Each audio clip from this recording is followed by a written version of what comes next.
Hello everyone. आज का हमारा वीडियो एक बहुत ही ज़्यादा कॉमन टॉपिक पे होगा कि आज के इस पर्टिकुलर वीडियो में हम लोग ये समझेंगे कि कैसे हम एक्स्ट्रा सेविंग्स कर सकते हैं ताकि हमारा जो फ्यूचर हो वो फाइनेंशियली स्टेबल हो। आज के इस वीडियो में हम लोग 13 हैक्स के बारे में डिस्कस करेंगे जो कि आपको एज अ इंडिविजुअल करना चाहिए अगर आपको अपनी सेविंग्स रेट बढ़ानी है। हेलो एवरीवन, मैं दिवांशु रॉय इन्वेस्टमेंट सॉल्यूशन से आज आपके लिए एक नया वीडियो ले आया हूं जो कि आपको आपके सेविंग्स को मैक्सिमाइज करने में हेल्प करेगा। अगर आप इस पर्टिकुलर चैनल पर नए हैं तो मैं ये रिक्वेस्ट करूंगा कि आप इस चैनल को जरूर सब्सक्राइब करें एंड इस वीडियो को जरूर लाइक करें एंड अपने फ्रेंड्स एंड फैमिलीज के साथ जरूर ये वीडियो शेयर करें।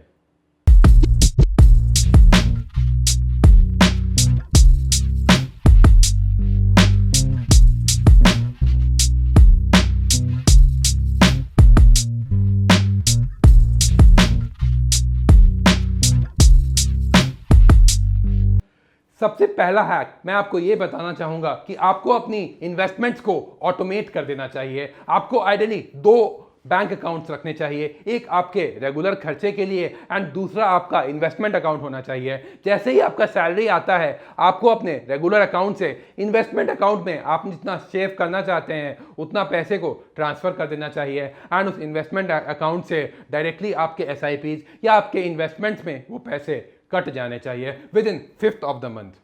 सेकेंड, महीने में एक दिन या वीकली या 15 डेज में एक दिन आप एक नॉन स्पेंडिंग डे रखिए जिस दिन आप अपने पैसे को नहीं खर्च करेंगे, बट क्योंकि आपको उस दिन भी जीना है तो आप अपने सेविंग्स को ऐसे प्लान करेंगे कि आप उस दिन नहीं खर्च करके भी एक नॉर्मल लाइफस्टाइल गुजार सके। तो आइडियली आप ये दिन को निकालने के लिए एक प्रॉपर प्लान बनाते हैं जिससे आपका जो फाइनेंसेस है वो और ज़्यादा सॉर्टेड हो पाता है।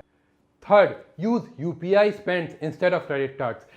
क्रेडिट कार्ड हमें एक डिल्यूशन देता है कि हमारे पास पैसा है, वेयर UPI में हमारे पास जो एक्चुअल पैसा है बैंक अकाउंट में वही हम खर्च कर सकते हैं। ऑन द अदर हैंड बहुत जगह क्रेडिट कार्ड से हमें एक सरचार्ज लगता है 1, 2 या 3% पे। ये ideally petrol pumps and gold jewelleries पे ही एप्लीकेबल होता है, वेयर UPIs में कोई सरचार्ज नहीं लगता है। इसलिए हमेशा हमें अपने पैसे को UPI से खर्च करना चाहिए with respect to credit card. अगला पॉइंट जो मैं आपके साथ डिस्कस करना चाहूँगा कि अगर आप क्रेडिट कार्ड यूज़ करना ही चाहते हैं तो आप उसको वाइजली यूज़ कर सकते हैं, क्योंकि क्रेडिट कार्ड से आपको 30 से 45 दिन तक इंटरेस्ट फ्री लोन मिलता है। वेयरएज अगर आप क्रेडिट कार्ड यूज़ करते हैं तो आपका जो क्रेडिट रेटिंग है, अगर आप क्रेडिट कार्ड के बिल्स को प्रॉपरली या टाइमली जमा करते हैं तो भी इंक्रीज करता है। Apart from that credit card जो है हमें एक रिवॉर्ड्स या ऑफर्स भी देता है जो कि हमारे लिए बहुत ज़्यादा फायदेमंद साबित होता है।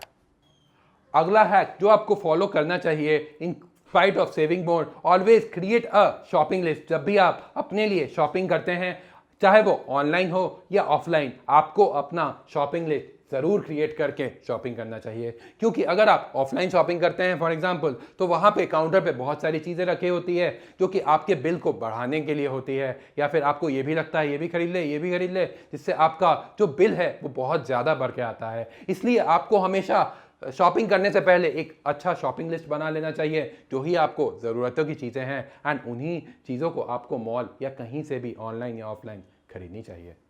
Hack number 6, the 30 days rule, जो कि आपको आपके इंपल्स बाइंग से सेव करता है। फॉर एग्जाम्पल, अगर आपको कुछ भी खरीदना है तो आपको उसके लिए 30 दिन तक रुक जाना है एंड उसके बाद भी अगर आपको लगता है कि वो चीज़ें आपको ज़रूरत है या आपके रोज़मर्रा की ज़िंदगी में आपको उस चीज़ की ज़रूरत है, तभी आपको उस चीज़ को खरीदना चाहिए। इससे आप में जो इंपल्स बाइंग का चीज़ होता है वो ख़त्म हो जाता है एंड आप इंपल्स बाइंग नहीं करते हैं।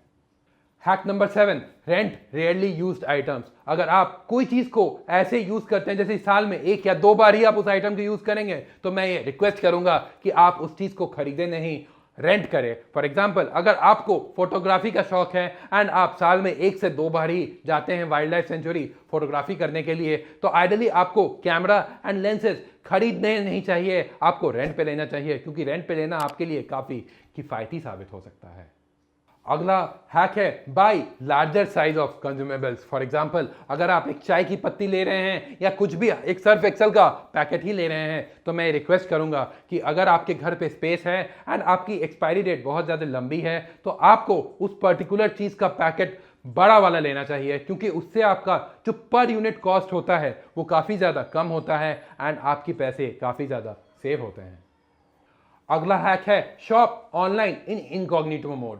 बहुत समय हम कोई चीज़ को खरीदना चाहते हैं बट हो सकता है कि कुछ दिन बाद उसको खरीदें। तो बहुत समय होता है कि जब हमारा डेटा हम उस चीज़ को एक बार देखते हैं, तो कुछ दिन बाद जब हम उस चीज़ के प्राइस को फिर से देखते हैं तो वो प्राइस बहुत ज़्यादा इन्फ्लेट हो जाता है। ये इसी कारण होता है कि जब हम उस प्रोडक्ट को पहली बार देखे हैं तो उस प्रोडक्ट का हमारा जो कैशे या फिर मेमोरी है वो उस वेबसाइट के पास चला जाता है एंड बाद में जब उस प्रोडक्ट को हम खरीदते हैं तो वो बढ़े दाम पे हमें बेचने की कोशिश करते हैं। वेयरएज अगर हम उस प्रोडक्ट को इनकॉग्निटो मोड पे देखते हैं तो बाद में भी हमें उस प्रोडक्ट का प्राइस सेम ही मिलता है जो एक नए यूज़र को उस प्रोडक्ट को खरीदने पे मिलेगा। अगला हैक है repay on loans as soon as possible. हमारे पास जितना भी लोन्स है, चाहे वो होम लोन हो या कार लोन हो या एडुकेशन लोन हो, हमें ट्राई करना चाहिए कि हम उन लोन्स को जल्दी से जल्दी चुका सके ताकि हम उस पर्टिकुलर चीज़ों पे कम से कम इंटरेस्ट देते हैं। अगला हैक है buy life insurance as soon as possible. बहुत समय हम अपने लाइफ इंश्योरेंस को लेने का डिसीजन डिले करते रहते हैं, जिससे हमारा इंश्योरेंस का प्रीमियम काफ़ी ज़्यादा होता है। बट अगर हम अपने अर्ली 20s में ही अपना लाइफ इंश्योरेंस को सेटल कर देते हैं तो हमें कम से कम प्रीमियम में ज़्यादा से ज़्यादा कवर मिल जाएगा। वेयर लेटर एज में हमें प्रीमियम का अमाउंट थोड़ा ज़्यादा पे करना पड़ता है for the same amount of cover. तो अगर आप अपने लिए एक अच्छा लाइफ इंश्योरेंस, टर्म इंश्योरेंस लेना चाहते हैं तो आप हमारे फ़ोन नंबर्स पर ज़रूर संपर्क कर सकते हैं या नीचे दिए गए डिस्क्रिप्शन लिंक से आप हमारे साथ गूगल मीट शेड्यूल कर सकते हैं, वो भी completely free. Create a budget. बहुत समय हम अपने सैलरी को बजट के हिसाब से नहीं डिस्ट्रीब्यूट करते हैं, तो इसीलिए हमें अपने लिए एक अच्छा बजट जरूर करना चाहिए। By 50, 30 and 20 rule. 50% हमारा जो सैलरी है वो हमारे नीड्स पे जाना चाहिए, 30% वॉन्ट्स पे एंड 20% इन्वेस्टमेंट अकाउंट है, जिससे हमको एक फाइनेंशियली सिक्योर फ्यूचर मिल सके।